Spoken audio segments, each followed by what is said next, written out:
지난주에 우리는 바로 위에 있는 말씀 사대교회의 말씀을 통해서 우리가 실제로 살았다는 이름을 가졌지만 죽었던 우리의 믿음에 대해서 경고하시는 하나님의 음성을 들었습니다. 오늘 읽어드린 이 성경 본문은 정반대편에 서 있는 하나님의 말씀입니다. 예컨대 사대교회는 하나님께 책망받았지만 빌라델비아 교회는 지금 하나님께 칭찬받고 있는 그런 교회의 모습을 우리에게 들려주고 있습니다. 여러분, 이 빌라델비아 지역은 모든 그 아시아의 상인들이 지나가는 길목과 같은 곳이기 때문에 이리로 지나가면서 들어가며 나가면서 사람들이 상업 활동을 했고요.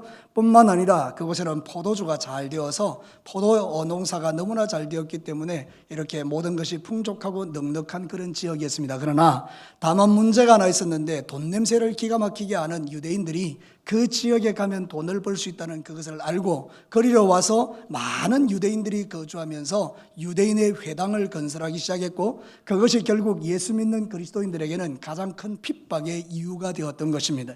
여러분, 이 사람들이 포도 농사를 하면서 결탁하고 모아서 예수 믿는 사람에게는 그 일을 주지 않음으로 말미암아 예수 믿는 사람들이 경제적으로 대단히 힘들고 어려운 일을 당할 수밖에 없는 그런 상황에 놓였던 것입니다. 그런데 문제는 이 빌라델비아 교인들이 그런 상황 속에서 전혀 굴하지 않고 비록 작은 능력이지만 믿음을 지키고 예수의 이름을 배반하지 아니하고 하나님 나라의 복음을 전가를 위해 열심히 했던 선교적 교회로 나아가므로 하나님께서 그 교회를 칭찬하시고 이기는 너희들은 성전의 기둥이 되게 할 것이다, 이렇게 축복하는 내용이 오늘 성경의 내용의 말씀입니다. 사랑하는 성도 여러분, 우리가 사는 이 땅 가운데서 우리가 믿음을 지키는 일이 쉽지는 않습니다.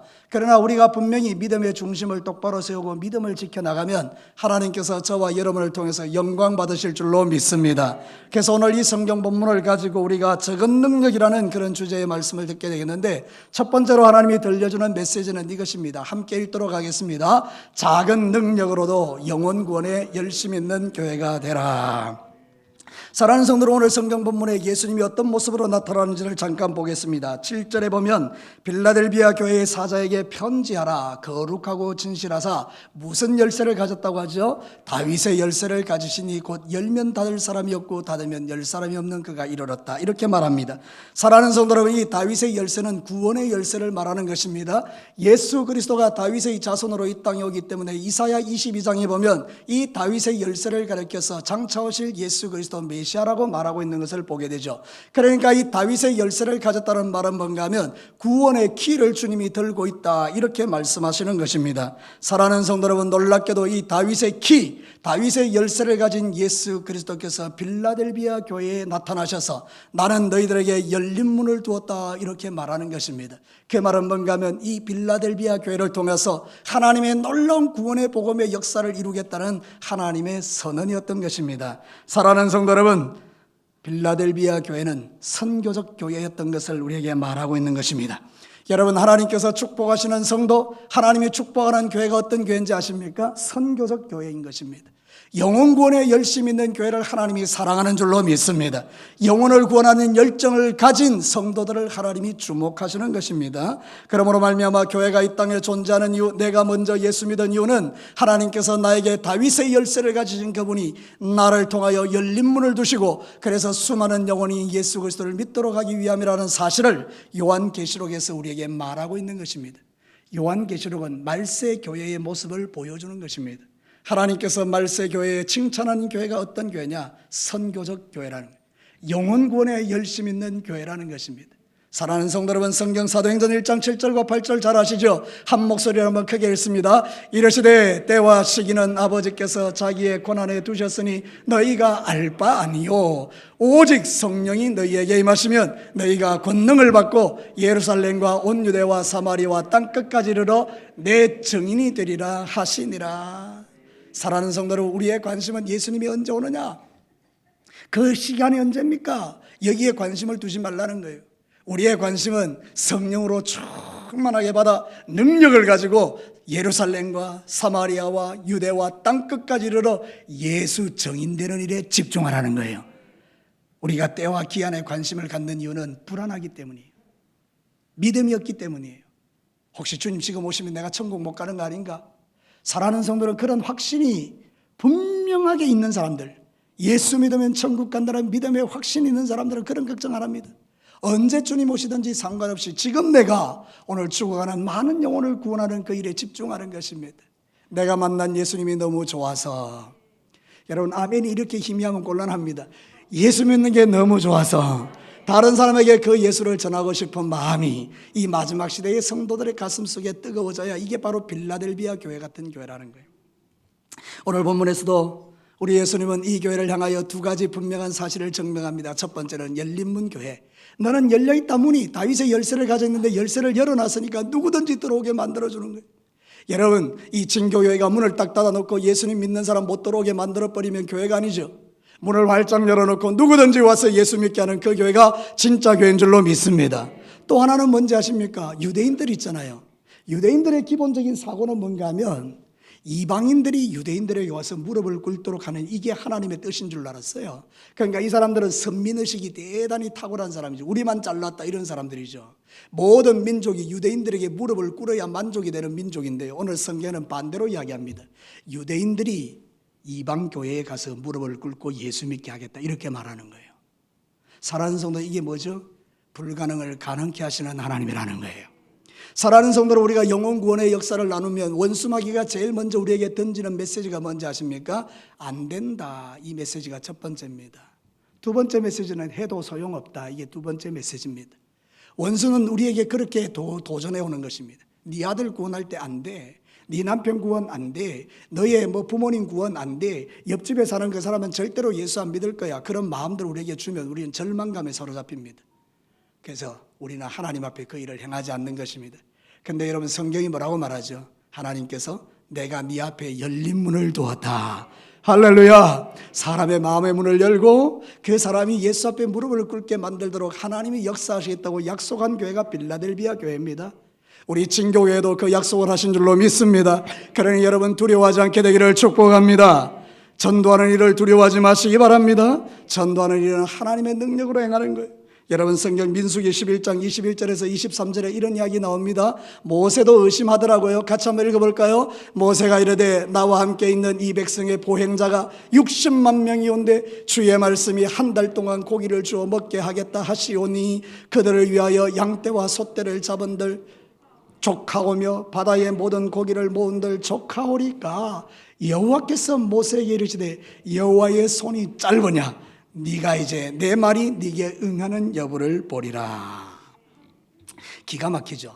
모세는 말이죠, 홍해가 갈라지는 기적을 만들어낸 사람이에요. 하나님의 능력으로 자기 눈에서 홍해가 갈라지는 것을 보았지 않습니까? 근데 믿음은요, 계속해서 업그레이드 되지 않으면요, 어느 순간인가 믿음이 다 사라지는 거예요. 그래서 여러분, 이 민수기에 보면 광야에 이스라엘 백성들이 들어갔는데 60만이라 하죠. 사실은 200만 명 넘는 숫자거든요. 남자만 계수했기 때문에. 그러면 여러분, 200만 명이 넘는 사람을 하나님이 한 달 동안 고기를 먹이겠다 이러니까 모세의 입장에서는 계산이 안 나오는 겁니다. 여러분, 인간적인 계산의 한계는 딱 그런 겁니다.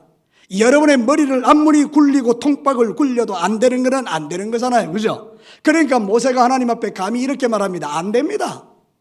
아니, 모든 소와 양떼를 잡아도 이들을 먹이겠습니까? 한 달 동안? 무슨 수로 하나님 먹인단 말입니까? 물고기를 다 잡아 먹여보십시오. 다 먹일 수 있는가? 이러면 감히 하나님을 의심하는 거 아닙니까? 그때 하나님께서 그 자리에서 막 번개를 때려서 이 모세를 죽여야 되는데 하나님 너무 자비로우신 분이에요. 모세야, 내 손이 짧아졌느냐? 야, 우리 하나님 너무 멋진 분 아니에요? 우리가 한 번씩 하나님께 달라들 때가 있거든요. 저도 하나님께 달라듭니다. 하나님 왜 그러셨어요? 막 이렇게 달라들면 하나님께서 벼락을 탁 때리는 게 아니고 저한테 말씀해 주시는 거예요. 동진아, 내가 손이 짧아졌냐? 이렇게. 여러분, 하나님의 손은 짧아진 적이 없습니다. 이 말의 의미는 뭔가 하면 대단히 의미 있는 이야기죠. 내 능력은 그저나 지금이나 변함이 없다. 내가 홍해 갈릴 때 그 능력으로 지금 내가 그 일을 할 수 있다 이러고 실제로 그 일을 이루신 분이 하나님이시죠. 여러분, 홍해를 갈라내고 여리고를 무너뜨리고 그 광야에 아무것도 없는 광야에 만나와 메추라기를 메어서 백성들을 40년 동안 굶어 죽게 않게 하셨던 분이라면 그 완악한 사람 마음의 문 하나 여는 것은 하나님께서 원하시면 간단한 줄로 믿습니다. 근데 사단이 우리에게 너무나 많은 두려움을 준 겁니다. 두려움은 사단이 주는 것이고 평강은 하나님이 주시는 것이고 여러분의 마음에 주의 평안이 임하기를 축복합니다. 강하고 담대하시기를 바랍니다. 여러분, 하나님 우리의 연약함을 너무나 잘 압니다. 그래서 여호수아에게도 강하고 담대하라고 말하는 거예요. 우리의 약함을 주님이 책망하지 않습니다. 도리어 우리에게 말합니다. 내 손이 짧아졌느냐? 강하고 담대하라.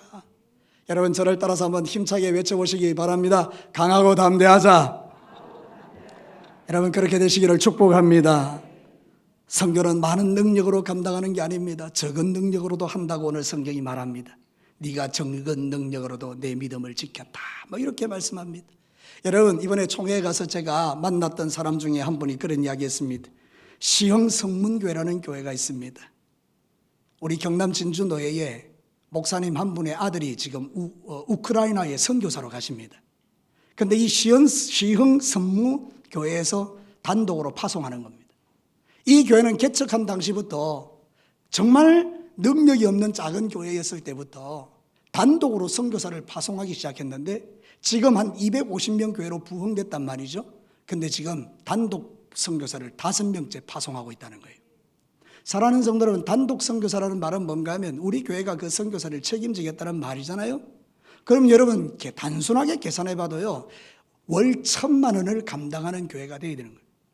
그런데 이 교회가 시흥 성문교회가 우리 고신척 교회인데 그 일을 감당하는 거예요. 대형 교회가 아니라 우리 교회 같은 교회의 규모인데 그거를 감당하는 거예요. 그 하나님께서 어찌 그 교회를 기뻐하지 않을 수 있습니까?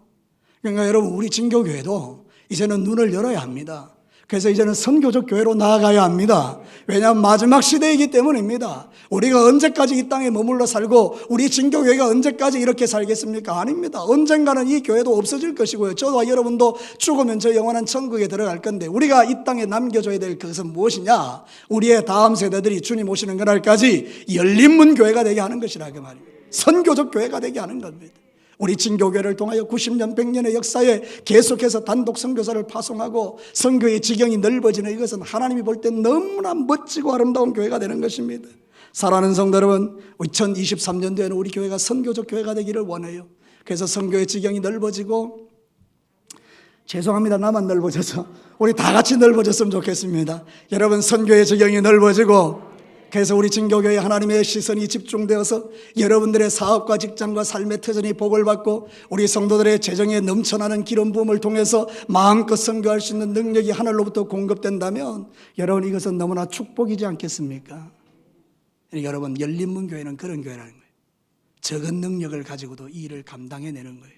하나님이 얼마나 좋아하셨던지. 빌라델비아 교회는 책망이 없습니다. 책망이. 잘했다.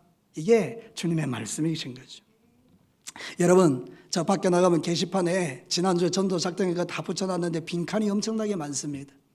그 빈칸은 여러분의 이름을 채우라고 그 빈칸을 둔 것입니다. 혹시 작정 안 하신 분 무명이라도 괜찮으니 거기다가 자기 이름 적어서 쭉 이렇게 작정한 사람들 이름 적어주시면 좋겠고요. 특별히 우리 중직자들이 이런 일들은 반드시 참여하셔서 거기에 이름 적으시고 전도할 사람 한 사람이라도 적어서 그 영혼을 위해서 우리가 3달 동안 기도하고 또 하나님 앞에 맡겨드리면 주께서 놀라운 일들을 우리를 위해서 행하실 줄로 믿습니다. 12월 25일까지 어쩌든지 작정하시고 영혼 구원을 위해서 달려가는 것이죠. 하나님께서 가장 기뻐하는 교회가 바로 이런 교회이기 때문입니다. 적은 능력이라도 영혼 구원에 힘실는 교회를 하나님이 기뻐하시는 거예요. 두 번째 한번 보도록 하겠습니다. 같이 읽겠습니다. 작은 능력으로도 믿음과 말씀을 지킨 교회가 되라. 오늘 성경 본문에 보면 영적으로 이 교회가 당한 현실이 만만치 않지 않습니까? 앞서 말씀드린 그대로요. 유대인의 회당이 있는데 그 사단의 회당이라고 말해요. 9절에 보면 보라 사단의 회당 곧 자칭 유대인이라 하나. 여러분 이 유대인의 회당 자체를 사탄의 회당이라고 예수님이 말씀하니까 거기서 엄청나게 악한 영향력들이 지금 쏟아지는 거 아닙니까? 그래서 이 사람들은요 어떤 일을 하는가 하면요 하나님의 말씀을 지키지 못하게 하고 예수 이름을 배반하게 만들고 뿐만 아니라 시험거리를 줘서 교회를 막 뒤흔드는 그런 역사를 이 사단의 회당에서 하고 있었던 겁니다. 그런데 여러분 이런 최악의 상황에서 이들이 행했던 것 성경이 말합니다. 8절 우리 다 같이 8절 한번 읽어볼까요? 볼지어다 내가 네 앞에 열린 문을 두었으되 능히 닫을 사람이 없으리라. 내가 네 행위를 아노니 네가 작은 능력을 가지고도 내 말을 지키며 내 이름을 배반하지 아니하였도다. 엄청난 지금 영적으로 막 너무 많은 핍박과 많은 고통이 쏟아지는데도 능력이 있어서 감당한 것 아니고 적은 능력으로도 예수를 배반하지 않는 교회로 빌라델비아 교회가 굳게 서 있었다, 이런 뜻이잖아요. 사랑하는 성도 여러분, 변명거리가 있습니까? 저와 여러분이 신앙생활을 못하는 변명거리가 있습니까? 한번 대보시죠. 왜 신앙생활을 못하는지, 왜 예배를 못 드리는지, 왜 새벽 기도를 못 깨우는지, 왜 우리가 공적 예배를 지키지 못하는지, 왜 내게 주신 그 귀한 직분을 감당하지 못하는지, 각자 나름대로의 변명과 핑계는 있을 수 있어요. 저에게도 있습니다. 그러나 하나님이 그 핑계를 인정하지는 않습니다. 적은 능력으로도 내 이름을 배반하지 않고 믿음과 말씀을 지켰다. 주님이 그렇게 말씀하시기 때문입니다. 내가 네 행위를 아노니, 안다라는 말을 지난번에 말씀드렸죠. 주님이 보고 계신다. 지금 우리의 모든 신앙사를 누가 보고 계십니까? 하나님이 보고 계십니다. 예수님이 보고 계십니다. 그러니까 여러분, 우리가 신앙사를 할 때 결코 하지 말아야 될 게 뭔가 하면 여러 가지 변명과 핑계를 가지고 하나님 앞에 나가서 나 못해요, 안 돼요, 이런 이야기 하지 말자는 거예요. 여러분, 성경에 보면 이런 게 있어요. 성경 본문 느헤미야 4장 1절과 3절에 보면 같이 한번 읽어볼까요? 산발랏이 우리가 성을 건축한 다음을 듣고 크게 분노하여 유다 사람을 비웃으며, 3절은 암몬 사람 도비아는 곁에 있다가 이르되 그들이 건축하는 돌 성벽은 여우가 올라가도 곧 무너지리라 하더라. 잘 아는 이야기입니다. 느헤미야가 성벽을 건축하러 갔더니 산발락과 도비아가 이렇게 조롱하고 이렇게 핍박한 거예요. 짓는가 봐라. 너희들이 성벽을 지어본들 뭘 짓겠냐, 여우가 올라가도 무너진다, 이런 조롱했잖아요. 근데 여러분, 하나님이 역사하셔서 52일 만에 여호와의 성벽이 딱 건축되고 나니까 대적들이 좌절해 버립니다. 여러분, 우리 진교교회는 원수를 좌절케 하는 교회가 되셔야 합니다. 여러분들은 원수 마귀를 절망케 하는 신앙생활을 하셔야 됩니다. 사단이 주는 생각들 다 받아들이고 어떻게 믿음의 길을 걸어갈 수 있겠습니까? 근데 내가 딱 굳게 서는 겁니다. 믿음을 지키는 겁니다. 말씀을 지키는 것입니다. 그러면 원수가 절망하는 것입니다. 얼마나 매력적인 그리스도인입니까? 사단이 주는 대로, 사단이 생각하는 대로 낙심하고 절망하고 좌절하고 그렇게 믿음의 길을 걸어가면 우리가 하나님 앞에 서는 날 구원은 받았으니 천국은 가겠거니와 마치 불 가운데서 구원을 얻는 것처럼 수치스러운 일들이 우리 가운데 일어날 수도 있다는 것을 성경이 경고하지 않습니까? 사랑하는 성도 여러분, 예수 그리스도를 믿는 신앙생활은 소극적인 것이 아닙니다. 오늘 읽어드린 이 성경 본문의 내용에 보면 모든 게 그렇습니다. 지킨다, 배반하지 않는다, 인내의 말씀이다, 굳게 잡는다, 빼앗기지 못하게 하라. 이게 어떻게 소극적입니까? 이런 게. 이건 대단히 적극적인 믿음의 행위들인 거예요. 지키려면 적극적이어야 되죠. 여러분 한번 생각해 보십시다. 여기 젊은 사람들도 있고 여러분 옛날에도 다 그랬는데, 내가 사랑하는 사람이 있습니다. 근데 웬 남자 하나가 와서 내 사랑하는 사람을 빼앗아 가려 합니다. 그때 제가 이렇게 이야기합니다. 곱게 데려가시옵소서. 나는 다른 여자 사귀면 됩니다. 여러분, 이런 남자 있습니까? 애당초 그 남자는 만날 필요가 없는 인간입니다. 여러분, 누군가가 내 여자를 빼앗으려고 할 때 여러분은 어떻게 지킵니까? 안 지켜봤습니까? 여러분들이 바로 그 유명한 두 번째 사람들이군요. 사랑하는 성도 여러분, 지켜야 하는 게 지켜야 되는 거예요. 아니 어쨌든지 내 여자를 지키는 거예요. 적극적이어야 되죠. 상대가 하는 것보다 훨씬 더 많이. 사랑하는 성도 여러분, 우리의 믿음을 그렇게 지켜내는 겁니다. 어리석게도 이 마지막 시대의 성도들은 원수가 주는 생각을 받아들이고 그렇게 무력하게 무너지는 것은 하나님의 나라에 합당치 않다는 것입니다. 지킨다란 말은 테레오입니다. 테레오가 뭔가 하면 보존한다, 경계한다, 감옥에서 죄수들을 지킨다, 이런 뜻이에요. 여러분, 옛날에는요, 감옥에서 죄수를 지킬 때 감옥에서 죄수가 도망치면 그 지키는 사람이 죽었습니다. 성경에도 그 이야기 나오죠. 아니, 베드로와 같은 사도들을 감옥에 가둬놨는데 하나님께서 풀어냈거든요. 그러니까 그 간수를 죽여버립니다. 그게 그 당시 법입니다. 그러면 이게 뭐죠? 지키는 거는 뭘 걸고 지켜야 되는 거예요? 내 목숨을 걸고 지키는 거예요. 신앙생활을 그렇게 덤벙덤벙 대충대충 하는 게 아니라 이런 뜻입니다. 원수 마귀가 여러분의 목을 물었는데 그 다 떡깨고 앉아 있어야 되겠습니까? 사랑하는 성도 여러분, 그런 것 아닙니다. 저는요, 우리 아내와 더불어 이렇게 산책을 할 때 항상 경계하는 게 있습니다. 우리 아내가 개를 진짜 두려워하거든요. 그래서 저는 항상 짝대기가 있는 데를 살피면서 갑니다. 우리 아내는 잘 모릅니다. 저는 착 가면서 짝대기가 어디 있나 딱 보면서 갑니다. 개가 딱 달라들 때 내가 뭘 뽑아야 되니까, 짝대기 어떻게 알았으면 짝대기 뽑아야 되니까. 여러분, 그게 바로 지키는 겁니다. 개한테 깨물리고 나서 내가 아무리 떼내려고 그래도 떼내지나요? 때는 너저리. 그 유명한 노래 있습니다. 때는 너저리. 사랑하는 성도 여러분, 저와 여러분이 신앙생활 할 때 이 믿음이 있어야 돼요. 요한계시록 22장 7절 같이 크게 한번 읽습니다. 보라, 내가 속히 오리니 이 두루마리의 예언의 말씀을 지키는 자는 복이 있으리라. 다시요, 이 두루마리의 예언의 말씀을 지키는 자는, 할렐루야, 지키는 자가 복이 있어요. 말씀대로 사는 자가 복이 있지, 지 하고 싶은 대로 다 하고 살고 수렁에 빠져서 헤매고 허덕이면 주님이 안타까워하시는 거예요. 사단의 목표는 분명합니다. 우리의 멸류관을 빼앗는 것입니다. 사랑하는 성도 여러분, 그래서 우리는 이런 말씀을 듣는 것입니다. 11절 우리 같이 한번 읽어볼까요? 내가 속히 오리니 네가 가진 것을 굳게 잡아 아무도 네 멸류관을 빼앗지 못하게 하라. 물어봅시다.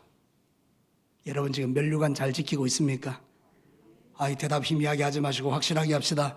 여러분 멸류관 잘 지키고 계십니까? 아멘입니다. 그거 잘 지키셔야 돼요. 마지막 세 번째입니다. 같이 한번 읽겠습니다. 작은 능력으로 영적 전쟁에서 승리하는 교회가 되라.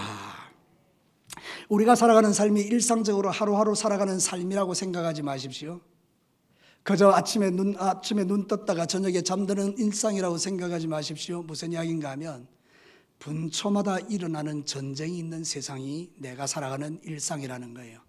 다시 말하면 내 일상은 영적 전쟁터다. 이거를 여러분이 꼭 기억하셔야 돼요. 영적 전쟁인 것을 깨닫는 성도들은요, 사단이 하는 일이 보입니다. 그러면 자기를 잘 지켜냅니다. 그리고 전쟁에서 이겨냅니다. 그런데 영적 전쟁이 뭔지를 잘 모르면요, 사단이 주는 생각을 받아들이고 영적으로 패배자가 되는 것입니다. 여러분, 우리는 성경적 세계관을 가져야 됩니다. 그게 뭔가 하면 내 생활에 영적 전쟁이 항상 일어나고 있다. 그럼 여러분, 전쟁은 이겨야 됩니까? 져야 됩니까? 이겨야 되는 것이죠. 전쟁에서 져버리면 우리는 진짜 망하는 겁니다. 여러분, 전쟁에는 이겨야 되는 거예요. 일관되게 성경이 말하고 있는 것은 우리의 주적이 있다는 거예요. 안타깝게도 우리는 북한이 주적인데도 주적이라고 말을 못한 세월이 있었습니다. 근데 이제는 아닙니다. 우리에게서 자유를 빼앗고 우리로 하여금 신앙생활 하지 못하도록 만드는 주적은 공산주의입니다. 이거는 이념과 상관없이 이거는 정확한 팩트입니다. 지금까지 공산주의 나라가 지배했던 나라의 기독교가 거기서 활동하고 자유롭게 신앙생활한 나라가 있으면 대보십시오. 공산주의에 배우는 악한 원수 마귀가 있기 때문에 반드시 예수 그리스도를 믿는 자를 죽이는 게 1순위입니다. 아마도 북한에는 저와 여러분의 명단이 이미 다 올라가 있을 겁니다. 그러면 여러분, 우리의 주적은 누구입니까? 여러분 분명하죠. 근데 그 배후의 역사는 악한 영이 분명히 우리의 주적이니까 영적 전쟁은 정신 차리고 하는 겁니다. 사랑하는 성도 여러분, 저는 지금 정치를 말하는 것이 아니라 영적인 원리를 말하는 것입니다. 우리의 주적이 원수 마귀가 분명하다면 그 어떤 이념도 거절해야 하는 것이고, 우리는 분명한 신앙적 가치를 가지고 살아야 하는 것입니다. 이게 분명할 때 우리는 영적 전쟁에서 이기는 자가 되는 것입니다. 이게 내 친구인지 이게 내 적인지 분별 안 되면 우리는 다 빼앗기고 마는 것입니다. 베드로전서 5장 8절과 9절에 정확하게 우리에게 말하는 게 있습니다. 근신하라 깨어라 너희 대적 마귀가 우는 사자같이 두루다니며 삼킬 자를 찾나니 너희는 믿음을 굳건하게 하여 그를 대적하라. 이는 세상에 있는 너희 형제들도 동일한 고난을 당하는 줄 알미라. 우리의 앞서갔던 신앙의 선배들이 말했습니다. 우리의 대적은 마귀다. 근신하고 깨어라. 그리고 마귀를 대적하라. 사랑하는 성도 여러분, 여기에 보면 여기 니카오라는 말이 있어요. 이긴다는 말이에요. 성경에 보면 이기는 자는 일어날 때 이 니카오라는 말이 뭔가 하면 바로 대적을 박살낸다 그런 뜻이에요. 이기는 자, 대적을 박살내는 자는 하나님 나라 성전의 기둥이 되게 할 것이다. 여러분, 뒤로 물러서지 말고 모든 시험에서 이기라는 거예요. 손해보지 마십시다. 저를 따라서 한번 크게 합시다. 손해보지 맙시다. 사랑하는 성도 여러분, 오늘 성경 본문에 보면 놀라운 이야기를 하고 있습니다. 그게 뭔가 하면 10절 말씀입니다. 네가 나의 인내의 말씀을 지켰은즉 내가 또한 너를 지켜 시험의 때를 면하게 하리니. 여기 보면 이 말씀 오해하면 시험의 때를 면하게 한다는 게 나 시험 안 받게 하는구나, 그런 뜻이 아닙니다. 이 말은 정확하게 현대어 성경에서 이렇게 번역합니다. 모든 인간을 시험하기 위하여 닥쳐올 큰 재난과 시련의 때에 너를 보호하여 주겠다, 이 뜻입니다. 여러분, 우리가 인내의 말씀을 딱 붙들고 있으면 누가 도와주신다는 거예요? 하나님이 도우시고 보호해 주겠다는 거예요. 우리는 싸워야 되고 하나님은 보호하시고, 다시 말합니다, 우리는 싸워야 하고 하나님은 보호해 주시고, 이게 마지막 시대의 영적 전쟁이라는 거예요. 여러분, 싸우십시오. 여러분의 면류관을 빼앗는 자들을 향하여 싸우십시오. 사람과 싸우라는 말이 아닙니다. 원수 마귀와 싸우라는 거예요. 여러분의 믿음을 지키라는 거예요. 시편 145편 19절과 20절에 이렇게 말합니다. 그는 자기를 경외하는 자들의 소원을 이루시며 또 그들의 부르짖음을 들어서 구원하시리로다. 여호와께서 자기를 사랑하는 자들은 다 보호하시고 악인들은 다 멸하시리로다. 하나님을 사랑하는 자, 말씀대로 살기를 원하는 자, 하나님은 다 보호해 주시고 우리가 부르짖어 기도할 때 하나님이 들으시고 구원해 주십니다. 이게 성경적 진리입니다. 마지막 시대의 여러분, 여러분의 신앙사를 다시 한번 돌아보고 영적 전쟁에서 패배자가 되지 마시고 원수를 박살내는 능력 있는 그리스도인들로 우뚝 서시기를 주님의 이름으로 축복합니다. 우리 하나님은 그런 자들에게 상을 주십니다. 무슨 상을 주는지 한번 보겠습니다. 12절 말씀 한번 읽어보겠습니다. 이기는 자는 내 하나님 성전의 기둥이 되게 하리니 그가 결코 다시 나가지 아니하리라. 내가 하나님의 이름과 하나님의 성 곧 하늘에서 내 하나님께로부터 내려오는 새 예루살렘의 이름과 나의 새 이름을 그의 위에 기록하리라. 여러분, 빌라델비아 지역은요, 지진이 많이 일어나는 지역이에요. 그러니까 집이 안 무너지려면 기둥을 잘 세워야 되겠죠. 근데도 그 당시는 건축 기술이 뛰어나지 않았기 때문에 지진이 나면 다 자빠지는 겁니다. 근데 놀랍게도 기둥이 우뚝 서 있는 모습들이 자주 관측되었습니다. 그래서 오늘 이 성경은 그 이야기를 하는 것입니다. 지진이 나서 다 무너졌는데 우뚝 서 있는 그 기둥처럼 세상이 다 멸망해도 내 이름을 가지고 믿음을 빼반치 않고 신앙사람이 영적 전쟁에 이기는 자들은 그 기둥같이 서 있을 것이다. 그 기둥에는 예수 그리스도의 이름과 새 예루살렘 천국의 이름과 하나님의 이름이 기록되어 있다는 거예요. 그러니 여러분, 저와 여러분은요, 끄떡없는 겁니다. 세상이 1000번을 망해도 끄떡없는 것입니다. 내 안에 누가 계시기 때문입니까? 예수님이 계시기 때문입니다. 다시 말씀드릴게요. 저와 여러분 안에 누가 계시기 때문입니까? 예수님이 계시기 때문입니다. 이기는 자들이 되시기를 주의 이름으로 축복합니다. 말씀을 마치겠습니다. 사랑하는 성도 여러분, 지난주 4대 교회는요, 살았다 이름을 가졌지만 죽은 교회라고 했습니다. 빌라델비아 교회는요, 선교적 교회예요. 하나님이 가장 기뻐하는 교회, 칭찬하시는 교회. 그래서 우리 진교교회도 앞으로 영혼 구원하는 교회로 나아가야 합니다. 선교적 교회로 나아가야 합니다. 뿐만 아니라 말씀과 믿음을 잘 지켜내셔야 합니다. 원수에게 빼앗기지 마십시오, 면류관을. 뿐만 아니라 마지막, 우리는 영적 전쟁에서 승리하는 자들이 되어 하나님 나라의 기둥으로 우뚝 서 있는 이 복을 여러분 누리시게 되기를 주님의 이름으로 축복합니다. 같이 한번 기도하겠습니다.